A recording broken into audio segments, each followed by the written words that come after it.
Before John Carpenter created cinema's most tender alien love story, the whole story starts with an alien coming from another world to our planet. And basically the science fiction is a premise. Starman was dismissed as E.T. ripoff by critics who couldn't grasp its profound meditation on humanity viewed through innocent alien eyes.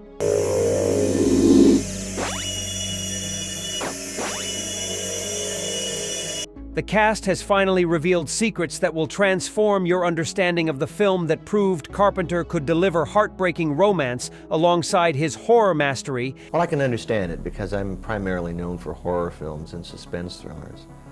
But I decided that I could probably... And gave Jeff Bridges his first Oscar nomination for performance built entirely on studying newborns and cats.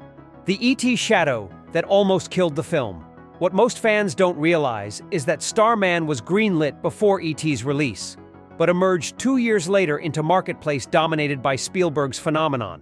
Forcing the film to battle perception, it was cheap imitation.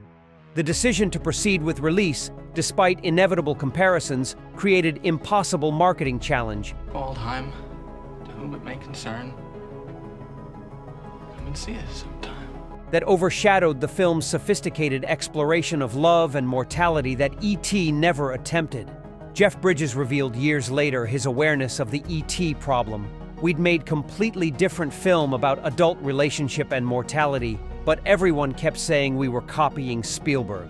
The comparison was inevitable but unfair. Starman explored themes E.T. avoided, including sexuality, death, and what it means to be human. The similar alien visitor premise hid fundamental differences in tone and content. The actor's frustration reflected the production's struggle for recognition. John Carpenter disclosed that studio executives pressured him to make the film more family-friendly to compete with E.T.'s success. Columbia wanted cute alien and heartwarming adventure that kids would love. I was making adult science fiction romance about grief, resurrection, and an alien learning humanity through love and loss. The studio's desire to replicate E.T.'s commercial success conflicted with the mature story we were telling. Karen Allen noted how the E.T. comparison affected critical reception. Reviewers dismissed us as derivative without recognizing that our film dealt with adult themes Spielberg's family film couldn't explore. The romance between widow and alien taking her dead husband's form was psychologically complex territory that E.T. never approached. The surface similarity of Alien on Earth premise obscured the profound thematic differences. The film's release strategy deliberately avoided direct competition with E.T.'s home video dominance, but couldn't escape the comparison. We positioned as counter-programming for adults seeking something beyond family entertainment, disclosed marketing executives. But the alien visitor premise meant inevitable comparison regardless of our target demographic or thematic sophistication. The E.T. success became burden we couldn't overcome. The Jeff Bridges performance built on babies and cats. Jeff Bridges' Oscar-nominated portrayal of the alien learning human behavior wasn't based on studying other performances. It was built from observing infants and animals. What Bridges revealed about his preparation shows how the childlike wonder and physical awkwardness came from months of research into developmental psychology and animal movement that created genuinely alien physicality. Jeff Bridges disclosed his unconventional preparation process. I studied newborn babies learning to control their bodies and move through space. The way infants discover their hands, struggle with coordination, and experience everything as new and overwhelming. That was the foundation for Starman's physical performance. I also watched cats extensively because they move with grace while maintaining complete otherness from human behavior. The decision to make Starman's movements deliberately awkward and uncoordinated early in the film created believable learning curve. I had to show progressive mastery of human body and behavior, revealed Bridges. The alien starts barely able to walk or speak, then gradually becomes more fluid and confident. The physical arc was as important as the emotional journey because the character was literally learning to be human. John Carpenter noted how Bridges' commitment to the alien physicality elevated the entire production. Jeff's performance could have been ridiculous if he'd gone too far or not far enough. The calibration of otherworldly behavior that remained sympathetic and believable rather than comical or grotesque was incredibly difficult. His naturalistic approach to playing unnatural being made audiences accept the impossible premise: the resurrection horror that created the romance. The film's premise that the alien resurrects and inhabits a dead husband's body wasn't just science fiction setup, it was psychologically complex exploration of grief and memory. What Karen Allen revealed about portraying Widow confronting her husband's reanimated corpse shows how the film engaged with mourning and loss in ways typical romance couldn't approach. The decision to have the alien take the form of Jenny's recently deceased husband created profound ethical and emotional complications. Jenny is forced to confront grief made physical, disclosed screenwriter Bruce A. Evans. The alien wearing her husband's face forces her to engage with loss she'd been avoiding. The resurrection isn't miraculous gift. It's psychological torment that eventually becomes healing through acceptance that this being isn't her husband, but someone new worthy of love in his own right. Karen Allen revealed her approach to the complex emotional journey.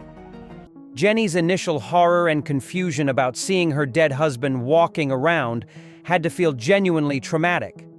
Then, as she recognizes this is different being in Scott's body, she faces choice about whether she can love someone else wearing her husband's face. The performance required navigating grief, fear, attraction, and guilt simultaneously. The film's exploration of whether loving the alien betrays the dead husband's memory added psychological depth. Jenny's guilt about developing feelings for Starman while he looks exactly like Scott created moral complexity, noted John Carpenter. The film asked whether moving on from grief means forgetting the dead or if love can exist alongside mourning. That philosophical question elevated the romance beyond simple alien-human love story. Jeff Bridges disclosed that playing resurrected dead man created unique acting challenge. "I wasn't playing Scott, I was playing alien who happened to look like Scott. But I also had to acknowledge that this body carried Scott's memories and genetic information. The performance existed in liminal space between being Scott and not being Scott that created the character's fundamental identity crisis." The government chase that represented fear of the unknown. The military and government agents pursuing Starman weren't simple antagonists. They represented humanity's fearful, violent response to the unknown. What the cast revealed about this element shows how the film critiqued institutional paranoia and demonstrated that human cruelty toward the alien made humanity the true monsters. The decision to make the human authorities more threatening than the alien inverted typical science fiction threat dynamics. The government wanted to capture, study, and likely kill Starman despite his peaceful intentions, disclosed the writers. The human threat was institutional violence justified through fear and desire for control. The film showed how governments respond to first contact with military force rather than curiosity or welcome. Richard Jekyll's character, George Fox, represented the sympathetic face of institutional authority who gradually recognizes the injustice of hunting Starman. Fox starts as loyal soldier following orders, but develops conscience as he witnesses Starman's gentleness and humanity, revealed Jekyll. His character arc from hunter to protector showed that individual morality can override institutional imperatives when confronted with living evidence that official policy is wrong. John Carpenter revealed the film's political subtext about Cold War paranoia. The government's shoot-first, ask questions, never approach to Starman reflected Reagan-era militarism and xenophobia. The film suggested that our institutional response to first contact would be violent and fearful rather than welcoming. That pessimistic view of human government proved prescient as surveillance state mentality intensified. The road trip structure that built the romance. The cross-country journey wasn't just plot device.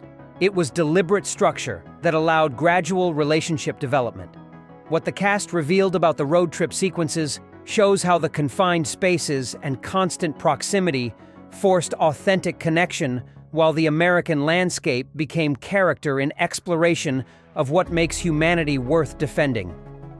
The decision to structure the film as road movie created intimacy that stationary setting couldn't achieve. Trapping Jenny and Starman in cars, diners, and motel rooms forced constant interaction, disclosed John Carpenter. The road trip eliminated escape routes and required them to confront each other continuously. The physical journey became metaphor for emotional journey as both characters transformed through sustained proximity and vulnerability. Karen Allen revealed how the travel sequences affected the production. Filming on location across multiple states created authentic weariness and intimacy that soundstage romance couldn't replicate. Jeff and I actually spent weeks traveling together, which built genuine rapport that translated to screen chemistry. The production conditions enhanced the performances because we were living aspects of the character's journey. The Oscar nomination that validated Carpenter's range. Jeff Bridges' Oscar nomination for Starman wasn't just recognition of great performance, it was validation of John Carpenter as serious filmmaker beyond horror genre. What the cast revealed about the critical reception shows how the nomination proved Carpenter could direct tender romance and nuanced drama with same skill he brought to suspense and terror. The Academy's recognition of Bridges' work forced critics to re-evaluate Carpenter's directorial abilities. John had been dismissed as genre filmmaker who made entertaining horror, but nothing substantial, disclosed industry observers. The Oscar nomination for performance in Carpenter film proved he could draw out subtle, emotionally complex work from actors. The recognition expanded understanding of his range beyond his horror reputation. Jeff Bridges revealed his gratitude for Carpenter's direction. John created an environment where I could take risks with unusual character choices.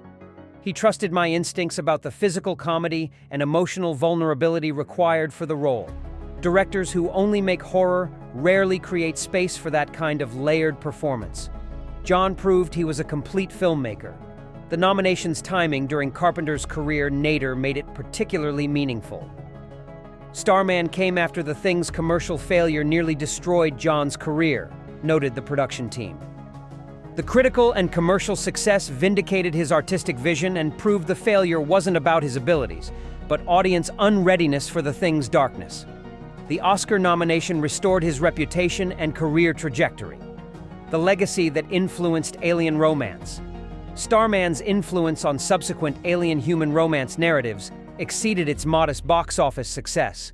What John Carpenter revealed about the film's lasting impact shows how it established template for treating interspecies romance with emotional authenticity while proving science fiction could explore love and loss with same sophistication as traditional drama. The film's approach to alien perspective through childlike wonder influenced later alien characters. The innocent alien learning about humanity through direct experience became standard template, disclosed screenwriters. Starman showed how to make alien consciousness believable and sympathetic through careful attention to how fundamentally different being would experience human world. The performance template Jeff created has been studied and replicated countless times. The romance between grieving widow and being wearing her dead husband's face created unique psychological complexity. No film before had explored that specific scenario with such emotional honesty, noted film scholars. The psychological complications of loving someone who looks like your dead spouse but isn't them became template for exploring identity, loss, and what makes love real beyond physical appearance. Jeff Bridges disclosed his continued affection for the role. Starman remains one of my favorite performances because of the creative freedom John gave me to find the character through unconventional methods. The alien's journey from complete ignorance to understanding love and sacrifice through Jenny's guidance created character arc that was simultaneously about learning to be human and teaching humanity about itself. Watch the film again with appreciation for Jeff Bridges' extraordinary physical performance, John Carpenter's tender direction, and its sophisticated exploration of grief, love, and what makes us human. Notice how the alien's innocent perspective reveals both humanity's beauty and cruelty, and how the romance validates loss while creating hope for the future. Don't forget to subscribe to our channel for more deep dives into underappreciated science fiction that proved genre could explore mature emotional themes.